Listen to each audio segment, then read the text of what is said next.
সামৰণি পৰিল ঐতিহ্যমণ্ডিত চমৰীয়া সত্ৰ মহোৎসৱৰ। অন্তিম দিনা সত্ৰবাসীয়ে ৰাম বিজয় ভাওনাক বাটৰ নাট হিচাপে প্ৰদৰ্শন কৰে।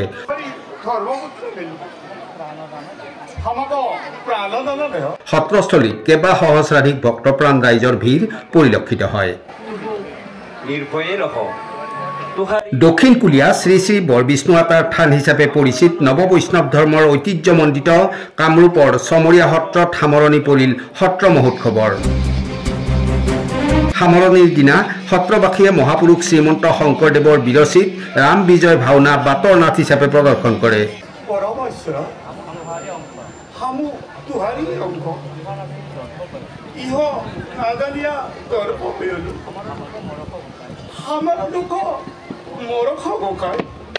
উল্লেখ্য যে ফাগুন মাহৰ শুক্লা দ্বিতীয়াত চমৰীয়া সত্ৰত পালিত হয় সত্ৰৰ মহোৎসৱ তথা চমৰীয়া সভাৰ। সত্ৰৰ প্ৰতিষ্ঠাপক শ্ৰী শ্ৰী বৰবিষ্ণুৱাতাৰ তিৰোভাৱ তিথিত মহা ধুমধামেৰে উদযাপন কৰা হয় পৰম্পৰাগত এই মহোৎসৱ। স্মৰ্তব্য যে ঐতিহ্যমণ্ডিত চমৰীয়া সত্ৰৰ মহোৎসৱ তথা চমৰীয়া সভাত বহিৰাজ্যৰ পৰাও সমাগম ঘটে বহু ভক্তৰ।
राम विजय नाटर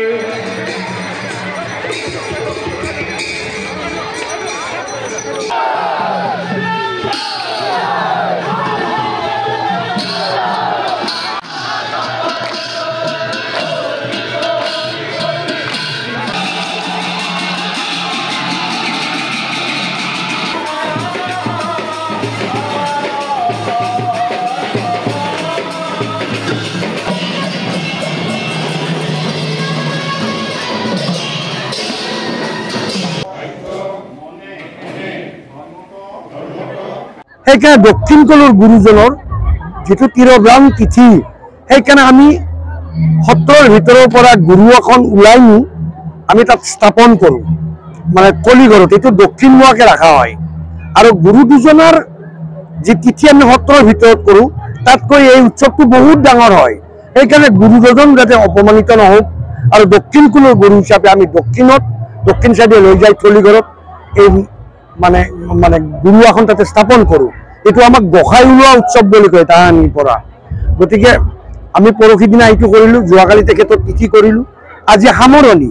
আজি আমি তেখেতক আকৌ গুৰু এখন লৈ আহি আমাৰ যিটো সত্ৰৰ মণিকূট গৃহ আৰু আমাৰ মূল মানে আসনত তেখেতক দুইটুকুৰ ঠাইতে আমি আকৌ স্থাপন কৰি আকৌ আমাৰ আজি সমাপ্তি আমি ঘোষণা কৰিলোঁ।